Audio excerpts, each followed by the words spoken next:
последние годы возросло количество разнообразных средств передвижения, которыми активно пользуются не только дети, но и взрослые. Это электросамокаты, гироскутеры и другие. Все пользователи таких средств передвижения являются участниками дорожного движения. Электрический самокат – это транспортное средство индивидуальной мобильности, имеющее 2 или 3 колеса. Предназначен для передвижения одного человека. Не имеет сиденья. Максимальная скорость не более 25 км в час. Он должен быть оборудован передними, боковыми и задними светоотражателями. Также в электрических самокатах должны быть передние фары и задние фонари. Должно быть звуковое устройство, позволяющее предупреждать людей, находящихся поблизости. Рекомендуемые меры безопасности при управлении электросамокатами.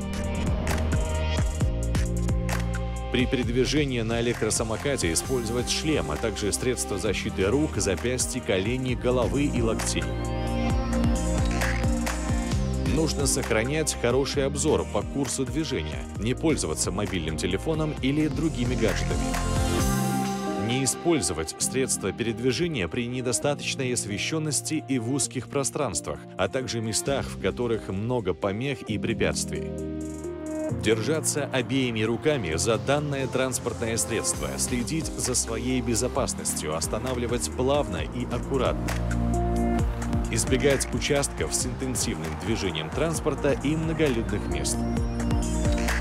Использовать переходы, спешившись с электрического самоката. Не перевозить груз и, конечно же, пассажиров. Выбирать свою траекторию и свою скорость движения, соблюдая правила дорожного движения. Сообщить о своем приближении к пешеходу или велосипеду, когда вас не видят и не слышат. Регулярное техническое обслуживание электрического самоката является фактором безопасности. Берегите себя и других участников дорожного движения.